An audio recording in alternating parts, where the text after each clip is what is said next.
হিকমা, আমি লোকমানকে জ্ঞান দান করেছি। লোকমান সম্পর্কে আমাদের অনেকের ধারণা যে লোকমান ছিলেন পয়গম্বর বা নবী বা রসুল ছিলেন। এটি ঠিক নয়।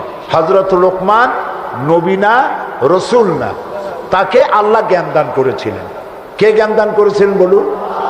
আল্লাহ তাআলা তাকে জ্ঞান দান করেছিলেন।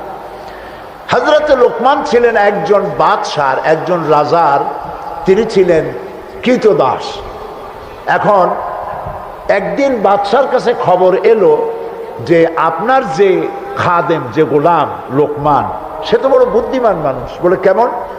যেখানেই যায় উট ভেড়া ছাগল ইত্যাদি তো পালে, তো যখন যেখানে যায় উট ভেড়াগুলো ছেড়ে দিয়ে তারপরে এক জায়গায় বসে, আর সব রাখালরা তার চারদিকে এসে বসে যায়, আর উনি জ্ঞানপূর্ণ কথা বলে। তার জ্ঞানের কথা শুনে মানুষগুলি হা করে তাকায় থাকে।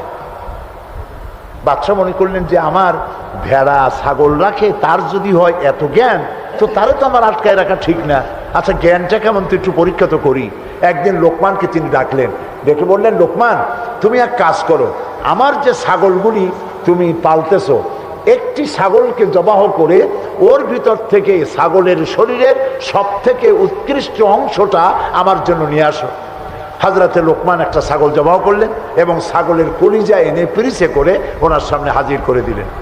কয়েকদিন যাওয়ার পর বাদশাহ আবার বললেন, আজকে আরেকটা ছাগল জবাহ করো এবং তার শরীরের নিকৃষ্ট অংশটা আমার সামনে নিয়ে আসো। লোকমান আরেকটা ছাগল জবাহ করলো এবং ওই ছাগলের কলিজাটা পিরিচে করে এনে হাজির করে দিল। বাদশাহ বলল, আমি শুনছিলাম তোমার নাকি অনেক জ্ঞান, এই বুঝি জ্ঞানের পরিচয়? আমি যেদিন চাইলাম, প্রথম বললাম সব থেকে উৎকৃষ্ট জিনিস আনো, তুমি কলিজা নিয়ে আসলা। সব থেকে নিকৃষ্ট জিনিস চাইলাম, তখনও তুমি নিয়ে আসলা কলিজা। তোমার জ্ঞানের পরিচয় তো পাইলাম না। লোকমান বললেন, হযরত লোকমান হাকিম বললেন, জাহাপানা, আপনি আমার মধ্যে জ্ঞানের পরিচয় কি পেয়েছেন পান নাই সেটা বড় কথা না। বড় কথা হলো এই, শুধু মানুষ না, প্রত্যেক প্রাণীর মধ্যেই আল্লাহ তাআলা একটা জিনিস দিয়েছেন। সেই জিনিসটা যদি ভালো হয় তাহলে প্রাণীটা ভালো। অর্থাৎ মানুষের মধ্যে, প্রাণীর মধ্যে ভালো যদি কোনো জিনিস থাকে তার নাম দিল, তার নাম কলিজা। আর খারাপ যদি কোনো জিনিস থাকে তার নাম দিল, তার নাম কলিজা। এখন লক্ষ্য করুন, লোকমান যে কথা বললেন 1000 বছর আগে, নবী করিম সাল্লাল্লাহু আলাইহি সাল্লাম 1000 বছর পরে পৃথিবীতে এসে সেই একই কথাই বললেন। একই কথাই বললেন। রাসূল কি বললেন?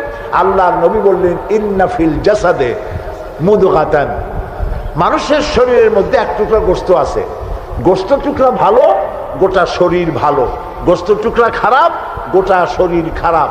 আলা ওয়াহিয়াল কালব, সেটা হলো হৃৎপিণ্ড, সেটা হলো কলিজা। তাহলে লোকমান যে জ্ঞান পাইছিলেন, যে জ্ঞানের দ্বারা তিনি এই কথা বললেন, সেই জ্ঞানটা কার ছিল? বলেন কার? আর রাসূল যে জ্ঞান পেয়েছিলেন সেই জ্ঞানটা কার?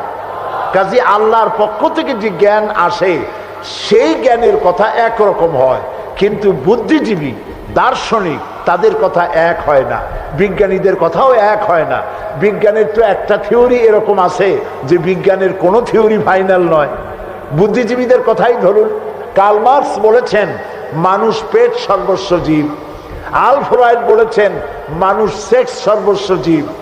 আবার ডারউইন এসে বললেন, এগুলি তোমরা যা বলো একটাও ঠিক না, মানুষ মোটে মানুষই না। বলে মানুষ কি?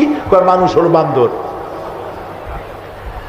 তো চিন্তাবিদ, বুদ্ধিজীবী, দার্শনিক, তাদের কথায় মিল নাই, নবীদের কথায় মিল আছে না নাই? বলেন, জোরে বলেন, আছে না নাই? আপনি কি এইরকম একজন দুইজন নবীর খবর জানেন? এক নবী বলেছে আল্লাহ এক, আর একজন বলেছেন বেশি হইতে পারে, নাউজুবিল্লাহ। শুনেছেন এরকম? একজন বলেছে মৃত্যুর পরে আরেকটা জীবন আছে, কবর আছে, হাসর আছে, বিচার আছে, সিরাত আছে, মিজান আছে, বেহেশত আছে, দোজখ আছে। আর এক নবী বলছেন নাও থাকতে পারে। এরকম হয়েছে? হয় নাই। আদম আলাইহিস সালাম থেকে মুহাম্মদ সাল্লাল্লাহু আলাইহি সাল্লাম পর্যন্ত সমস্ত নবীদের কথা কয় রকম? স্লোগান কয়টা?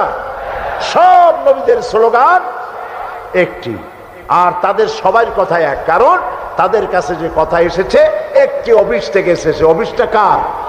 চিল্লায় বলুন। সমস্ত নবীদের স্লোগান এক ছিল। আদম আলাইহিস সালাম থেকে শুরু করে বিশ্ব নবী মুহাম্মদ রাসূলুল্লাহ সাল্লাল্লাহু আলাইহি ওয়াসাল্লাম পর্যন্ত সব নবীদের স্লোগান ছিল লা ইলাহা ইল্লাল্লাহ, লা ইলাহা, লা ইলাহা ইল্লাল্লাহু মুহাম্মাদুর রাসূলুল্লাহ। সুতরাং দেখা গেল আল্লাহ রাব্বুল আলামিনের থেকে জ্ঞান যারা পায় তাদের কথার মধ্যে কোনো বৈপরীত্য হয় না। হযরত লোকমান বললেন এই যে কলিজার কথা, দিল, কালব, হার্ট, এটা ভালো সব শরীর ভালো, এটা খারাপ সব খারাপ। মন যদি ভালো হয় হাত ভালো কাজ করবে, বলেন ঠিক কিনা? হাত ওজনে কম দেবে না, মন ভালো ওজনে কম দেবে না, হাত খাদ্যে ভেজাল দেবে না, জমিনের আইল ঠেলবে না, পরনারী স্পর্শ করবে না, সুবহানাল্লাহ বলেন। আর মন যদি খারাপ হয় চোখ শুধু খুঁজে বেড়াবে মেয়ে লোক কোথায়, পাও খুঁজে বেড়াবে খারাপ জায়গা কোথায়, হাত খুঁজে বেড়াবে খারাপ জিনিস কোথায়, ঠিক কিনা? মন ভালো সব ভালো। এই দিল আবার তিন প্রকার হয়। দিল কয় প্রকার? তিন প্রকার। কোরআন থেকে বলছি, দিল তিন প্রকার: সুস্থ দিল, অসুস্থ দিল, মৃত্যু দিল। এই তিন প্রকারের দিল। এখন আসুন অ্যানালাইসিসের মাধ্যমে আমরা দেখি আমাদের কোন দিল। সুস্থ দিল কাকে বলে? আল্লাহ রাব্বুল আলামিন বলেন আল-ইয়াওমা লা ইয়ানফাউ মালুন ওয়ালা বানুন ইল্লা মান আতাল্লাহা বিকলবিন সালিম। এটি হলো সুস্থ দিল। সেই কিয়ামতের দিনে মাল, ধন, সন্তান, সন্ততি কোনো কাজে আসবে না, শুধু উপকারে আসবে প্রশান্ত আত্মা নিয়ে কেউ যদি, প্রশান্ত কাল্ব নিয়ে কেউ যদি আল্লাহর দরবারে উপস্থিত হয়, সেই দিলটা কাজে লাগবে। এইটা হলো সুস্থ দিল। অসুস্থ দিল কোনটা? ফি কুলুবিহিম মারাদুন ফাযাদাহুমুল্লাহু মারাদা। তাদের দিলের মধ্যে ছিল একটি রোগ, সেই রোগকে আল্লাহ আরো বৃদ্ধি করে দিলেন। অসুস্থ দিলের নমুনা কি? ওয়াজ ভালো লাগে, সিনেমাও খারাপ লাগে না, মসজিদও ভালো লাগে, কীর্তনও খারাপ লাগে না। এই যে দুইটা ভালো লাগে, এটি হলো অসুস্থ দিল। এটার নাম কি? আছে না আমাদের সমাজে? কয় যে হুজুর ওয়াজ শুনতে খারাপ লাগে না, কিন্তু গান যখন শুনি তাও মজা লাগে, মসজিদও ভালো লাগে, সিনেমাও খারাপ লাগে না। আছেন এরকম লোক? আছে। এটা কেন? এটা হলো এই জন্য যে ইমানের মধ্যে জং ধরে গেছে। সাপে যদি রাত্রে কামড়ায়, রাতের বেলায় সাপে কামড়াইছে, ওজার কাছে যায় লোকেরা। মোমেন শাহীতে ওজা আছে না? ওজার কাছে যায়, যে বলে সাপে কামড়াইছে। এখন ওজা প্রথমে টেস্ট করবে যে সাপটা বিষধর সাপ না বিষহীন সাপ। সাপ তো দুই রকম আছে। যে সাপে কামড়াইলে তাৎক্ষণিকভাবে লোক মারা যায়, ওই সাপরে মোমেন শাহীতে কি বলে? কি বলে? গোখরো সাপ। আর যেটা দেখতে খুব রং ছং মোটা টোটাও আছে কিন্তু কামড়াইলে কিছু হয় না, ওইটা কি? জোড়া সাপ। এখন জোড়া সাপ না গোখরো সাপ কামড়াইলো কোনটায় দেখে তো নাই। এটা বোঝার জন্য ওঝা করে কি, সাপে দংশিত ব্যক্তির জিহ্বার উপরে লবণ এবং ঝালওয়ালা মরিচ এগুলো দিয়ে দেয় জিহ্বার মধ্যে। যদি সে বলে পানি পানি লাগে, যত মরিচ দেয় তত কয় পানি পানি লাগে, তাহলে বুঝতে হবে বিষধর সাপে দংশন করেছে।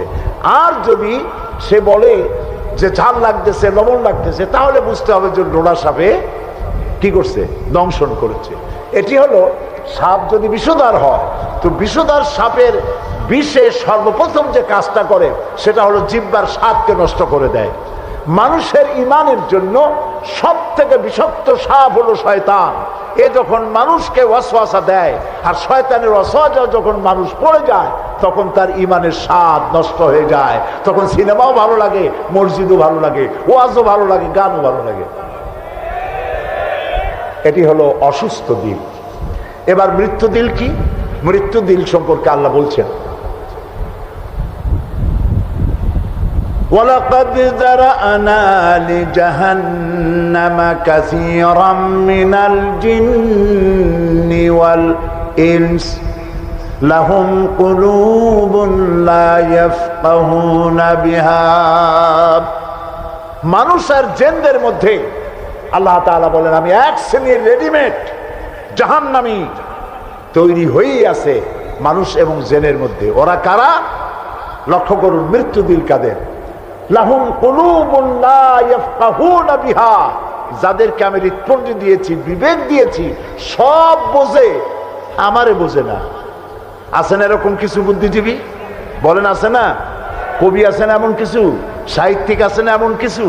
নারীর সৌন্দর্য, নারীর রূপের সৌন্দর্যের ব্যাপারে কবিতা লিখতে লিখতে কলমের কালি শেষ হয়ে যায়, কিন্তু এই সৌন্দর্য কে দিলেন তার চিনতেই পারল না। ফুলের ব্যাপারে গান লেখে, কবিতা লেখে, ফুলের রং, ফুলের গন্ধ। প্রজাপতি, প্রজাপতি কে এত সুন্দর করে, কোন শিল্পী তোমার ডানায় এত সুন্দর রং দিল, তার গান তৈরি করে, কিন্তু প্রজাপতির রং কে দিল তারে খুঁজে পায় না। তারপরে বলে কি? বলে যে সব বুঝেছি, শান্তিনিকেতন গিয়া পড়ে শুনিয়া, সাহিত্যের উপরে ডক্টরেট ডিগ্রি নিয়া কয় সব বুঝেছি। বলে বাবা কি বুঝেছো? কয় দেয়ার ইজ নো গড। সারা জীবন বসে বুঝলো যে প্রভু বলতে কেউ নাই, আল্লাহ বলতে কেউ নাই। বলে নাউযুবিল্লাহ। লাহুম কুলুবুন লা ইয়াফকাহুনা বিহা, সব বোঝে কিন্তু আল্লাহরে চেনে না। নিজের শরীরটা দেখে, আল্লাহরে খুঁজে পায় না। আহারে, তুমি তো তোমার শরীরটা দিয়েই আল্লাহরে চিনতে পারো। সুবহানাল্লাহ বলে। শরীরটা দিয়ে আল্লাহরে চেনা যায়। এই যে দুটো চোখ, এই চোখ দিয়ে সব সময় আমরা নেগেটিভ দেখি। সব সময় প্রতিটি চিত্র, প্রতিটি মুহূর্তে নেগেটিভকে পজিটিভ করে দেখায় কে? কে দেখায়? সুবহানাল্লাহ। এত সুন্দর দুটি চোখ আল্লাহ দিলেন, চোখের মধ্যে আল্লাহ আবার পানি দিয়ে দিলেন। পানি মানে কান্নার পানি না, এমনি চোখে পানি আছে। আপনি চোখে পলক মারেন, পলক মারেন না? কথা না বললে বুঝি কি? এই যে পলক মারেন, এটা কি ইচ্ছা করে মারেন না অটোমেটিক হয়? অটোমেটিক হয়। ইচ্ছে করে মারলে ভটর ভটর করতো।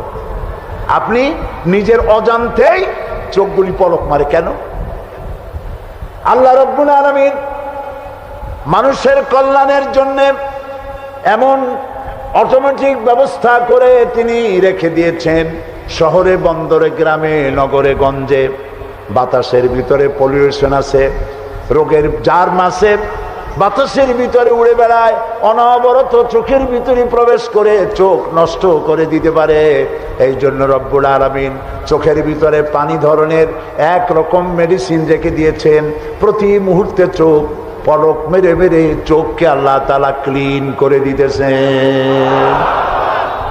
শরীরের ভিতরে একটা শরীর দিয়ে আল্লাহকে চেনার জন্য যথেষ্ট। এই শরীরে আল্লাহ অসংখ্য রগ রেশা দিয়েছেন। মাথা থেকে শুরু করে পা পর্যন্ত যতগুলি নার্ভ আছে, সবগুলি নার্ভ ছিঁড়ে ছিঁড়ে যদি জোড়া লাগানো যায়, পুরা পৃথিবী একবার ঘুরে আসা যাবে। সুবহানাল্লাহ করতে ইচ্ছা করে না? আর যদি পাশাপাশি সাজায় রাখেন, 3 একর জমিন লাগবে একটা মানুষের রগ সাজায় রাখতে। এই রগগুলি দিয়ে আপনি আমি যা খাই, এটাকে বলা হয় কার্বোহাইড্রেট।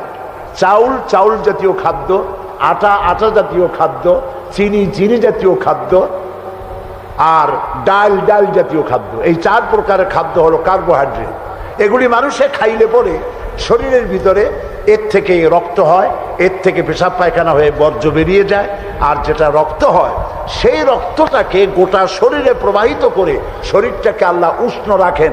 সেজন্য এত রগ রেশা দিয়েছেন। এখন এই রক্তগুলিকে মাথা থেকে শুরু করে পা পর্যন্ত পৌঁছে দেওয়ার জন্য আল্লাহ একটা জেনারেটর রেখে দিয়েছেন বুকের মধ্যে। কন্ত বুদ্ধি করে জেনারেটর নামটা কি? মাশাআল্লাহ, বুঝে ফেলেছেন। জেনারেটরের নাম হার্ট। সেটা অনবরত সিস্টোলিক অ্যান্ড ডায়াস্টোলিক এভাবে করে সম্প্রসারণ, সংকোচন এরকম করতেছে। চিকিৎসা বিজ্ঞানীরা বলেছেন মানুষকে মাথা থেকে শুরু করে কাটাকাটি করে সব বুঝেছি, কিন্তু হার্ট এরকম এরকম করে কেন, এর উৎস আজ পর্যন্ত পৃথিবী খুঁজে পায় না। এটি এভাবে করে করে রক্ত ছড়িয়ে দিচ্ছে। এখন দেখেন আল্লাহর খোঁজার ব্যবস্থা। মানুষ খাইয়া খাইয়া তারপরে হার্টের মধ্যে চর্বি গিয়ে জমে। হার্টের মধ্যে যে করোনারি আর্টারি, করোনারি আর্টারির মধ্যে গিয়ে চর্বি জমতে লাগলো। হঠাৎ করে রক্ত প্রবাহ যখন বন্ধ হতে থাকে, আর চলতে পারে না, তখন অ্যানজাইনা হয়, হার্টে বেদনা শুরু হয়। এই বেদনা শুরু হলে তাড়াতাড়ি ডাক্তার এনজিওগ্রাম করে তারপর দেখে কতটা নষ্ট হয়েছে। ওইটাকে যদি প্রয়োজন হয় রগ বদলাবার, তখন তাকে বাইপাস করা হয়। বাইপাস করে নতুন রগ লাগাতে হবে। এখন বলেন এই নতুন রগ কোথায়? গরুর রগ লাগাইলে হবে? বলেন, ছাগলের রগ? এখন আল্লাহ রব্বুল আলামিনকে চেনা সহজ। ওই রব্বুল আলামিন এমন সুন্দর ব্যবস্থা রেখেছেন, কারো যদি বাইপাস ওপেন হার্ট সার্জারি করার যদি প্রয়োজন হয়, রগের যদি 2-4টা রগ যদি লাগে, আল্লাহ রব্বুল আলামিন মানুষের হাতের মধ্যে, পায়ের মধ্যে স্পায়ার পার্টস কতগুলি রগ রেখে দিয়েছেন। ডাক্তারেরা পা থেকে, হাত থেকে সেই রগগুলি নিয়ে হার্টের ভিতরে ওই রগ লাগিয়ে দিয়ে নতুনভাবে আবার রক্ত সঞ্চালনের ব্যবস্থা করে দেয়। যালিকুমুল্লাহু রাব্বুকুম, এই হচ্ছে তোমাদের রব। সুবহানাল্লাহ বলেন। ইনি আল্লাহ যিনি এই ব্যবস্থা করেছেন। কিডনি লাগে একটা মানুষের জন্য কয়টা? না না, 2টা লাগে না, কিডনি লাগে একটা, কিন্তু আল্লাহ তাআলা দিচ্ছেন কয়টা? 2টা। একটা যদি অকেজো হয়ে যায় তো আরেকটা দিয়ে যেন কাজ হয়।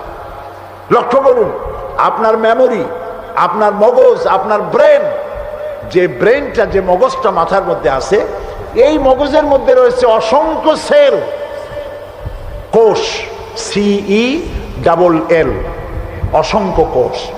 মেমোরি কোষ, বুদ্ধির কোষ, শোকের কোষ, সুখের কোষ, অনুভূতির কোষ, মানে আপনার জন্য, এরপরে ডাটা ইনফরমেশন রক্ষা করার জন্য কোষ। অনেকগুলি সেল আছে। মেমোরি সেল যেটা আছে মগজের মধ্যে, সারা পৃথিবীর সকল ডাটা, সকল ইনফরমেশন, সকল তথ্য যদি আপনার মেমোরিতে আপনি ঢুকান, এই মেমোরি সেলে এত জায়গা, পৃথিবীর সব ডাটা ঢুকাবার পরেও 100 ভাগের 1 ভাগ জায়গা ভরবে না। দেখুন অবস্থা। আপনি বসে আছেন চেয়ারে, অফিসে কাজ করছেন, হঠাৎ করে অনুভব করলেন কে যেন জামা গেঞ্জি ফুটো করে আপনার পিঠের মধ্যে নিডেল ঢুকাই দিছে। কে দিল? কে দিল? ও, তাও তো বুঝে ফেলেছেন, মশা। জামা কাপড় সুদ্ধা নিডেল ঢুকাই দিছে। আপনি কিন্তু টের পাইছেন না? টের পান নাই? টের পেয়েছেন কিনা? এই টের পাওয়ার জন্য আল্লাহ রাব্বুল আলামিন চামড়ার মধ্যে অসংখ্য কোটি কোটি লোমকূপ সৃষ্টি করেছেন। লোমকূপ দিয়ে ঢুকলো, আপনি টের পেয়ে গেছেন। টের পাওয়ার সাথে সাথে এই খবরটা চলে গেছে বুদ্ধির কাছে। বুদ্ধির একটা সেল আছে না ব্রেনে, আপনার ওই যে মগজের মধ্যে, ওইখানে চলে গেছে খবর যে পিঠের মধ্যে একজন ইনজেকশন করতে গেছে। বুদ্ধির সেল সাথে সাথে হাতের উপরে ফ্যাক্স পাঠিয়ে দিয়েছে। ফ্যাক্স ঠাট করে মেরে দিয়েছে পিঠের উপরে, মশার গোষ্ঠী সাফ হয়ে গেছে। সময় লাগে নাই 1 সেকেন্ডও, সাথে সাথে অ্যাকশন, ডাইরেক্ট অ্যাকশন। সুবহানাল্লাহ।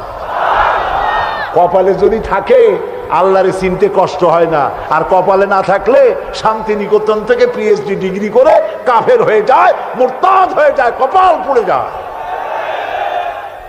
এই জন্য অল্পের মধ্যে বুঝতে সহজ, যদি ঈমান থাকে কিসমতে। প্রিয় ভাই সব, আল্লাহ রাব্বুল আলামিন বলছেন লাহুম কুলুবুন লা ইয়াফকাহুনা বিহা, তাদেরকে হৃদয় দিয়েছি, তাদেরকে বিবেক দিয়েছি, সব বুঝলো, আমারে বুঝলো না। তাদের আমি কান দিছি, সব শুনলো, কিন্তু আমার কথা, হকের দাওয়াত শুনলো না। চোখ দিলাম, সব দেখলো, কিন্তু সবকিছু দেখে আমারে খুঁজে পাইলো না। এদের অবস্থাটা কি? আল্লাহ রাব্বুল আলামিন বলেন উলাইকা কাল্লানাম, এরা চতুষ্পদ জানোয়ারের মতো। আল্লাহ বলেন না, তাতেও হয় না, বালহুম আদাল, এরা জানোয়ারের চাইতেও নিকৃষ্ট। বলেন নাউজুবিল্লাহ। প্রিয় ভাই সব, হযরত লোকমান তিনি বলছেন, আল্লাহ তাআলা বলছেন আমি তাকে কি দিয়েছিলাম? জ্ঞান দান করেছিলাম। সেই জ্ঞানের ভিত্তিতে জ্ঞান দিয়েছিলাম এই জন্য যেন তিনি আমার শুকর আদায় করে। হযরত লোকমান আল্লাহর দেওয়া জ্ঞান দিয়ে শুকর আদায় করলেন এইভাবে যে তিনি আল্লাহর গুণগান, আল্লাহর তাওহীদের প্রচার শুরু করে দিলেন। সুবহানাল্লাহ। আল্লাহ তাআলা বলছেন ওমান ইয়াশকুর, যে ব্যক্তি কৃতজ্ঞতা স্বীকার করে তা তার নিজের জন্য, আর যে করে না সে তার নিজের ক্ষতিই করে। এই যে আমরা মাগরিবের নামাজ পড়লাম, এই নামাজ পড়ছি কার জন্য? বলেন সবাই। উপকার হবে কার? উপকার হবে আমার। এই যে মাঝে মধ্যে আপনারা আলহামদুলিল্লাহ বলেন, সুবহানাল্লাহ বলেন, এতে উপকার কি আল্লাহ না আমার? বলেন সবাই, আমার। তাম পৃথিবীর এটা এই জন্য যে আল্লাহ তাআলা বিরাটত্ব খুব লক্ষ্য করুন। আল্লাহ তাআলা বিরাটত্ব, মহানত্ব, শ্রেষ্ঠত্ব এবং মর্যাদার যে স্তরে আল্লাহ তাআলা আছেন, আমরা শুকর করে, প্রশংসা করে, সেজদা করে সেই স্তর থেকে 1 ডিগ্রি উপরে উঠাইতে পারবো না। এবং যেখানে তার মর্যাদা আছে, সারা পৃথিবীর সব মানুষ যদি আল্লাহকে অস্বীকার করে, ওই স্তর থেকে 1 ডিগ্রি নিচে নামানো যাবে না, অসম্ভব। এই জন্য কৃতজ্ঞতা যে প্রকাশ করে সে আল্লাহর জন্যই করে। আমরা যদি আল্লাহর জিকির আজগার না করি, আল্লাহর ক্ষমতা শেষ নাকি? বলেন। আল্লাহ রাব্বুল আলামিন বলেন, ইউসাব্বিহু লিল্লাহি মা ফিস সামাওয়াতি ওয়া মা ফিল আরদ। আকাশে যা কিছু আছে, জমিনে যা কিছু আছে, এর মাঝখানে যা কিছু আছে, সব আমার জিকির করছে, আমার তাসবিহ করছে। আপনারা বসন্তকালে গাছের ডালে শোনেন কোকিল পাখি কুহু কুহু করে ডাকতেছে।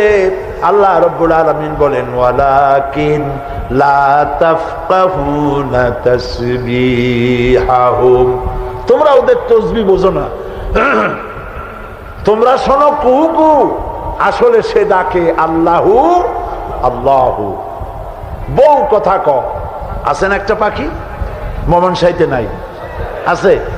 ছোটবেলা থেকে শুনতেছি বউ কথা কও, বউ কথা কও। ওর বউ এত অভিমান করলো কেন? কথা মোটে কই না।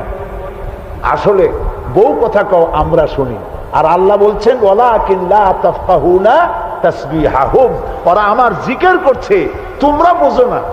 মানুষও বুঝবে কেন? মানুষ তো আন্দাজে যা শোনে, শব্দের সাথে আপনি যা মিলাবেন তাই কিন্তু হয় ভাই। যেমন ট্রেন ছাড়ছে, ট্রেন যখন ছাড়লো তো প্রাথমিক আওয়াজ শোনা যায় যাচ্ছি যাব, যাচ্ছি যাব। যখন জোরে চলে তখন শোনা যায় যাচ্ছি যাব, যাচ্ছি যাব, এরকম শোনা যায়, ঠিক না? শব্দের সাথে এরকম যা মিলাবেন তাই হবে। এক ব্রিটিশ নাগরিক নাকি আসছিল বাংলাদেশে, আসে দেখে জমিনে চাষ করতেছে এক লোক দুপুর বেলা। তো তারে গিয়ে ব্রিটিশ জিজ্ঞেস করতেছে, ব্রিটিশ নাগরিক জিজ্ঞেস করতেছে, ইংলিশ বেটা, হাউ ডু ইউ ডু? তো কৃষক বলতেছে, আমার বুঝি খাইয়ে খাইয়ে কাম নেই, এখন তোমার সাথে আমি এই চাষ ছাড়িয়ে দিয়ে হাডুডু খেলবো। এটা কথা হইল নাকি?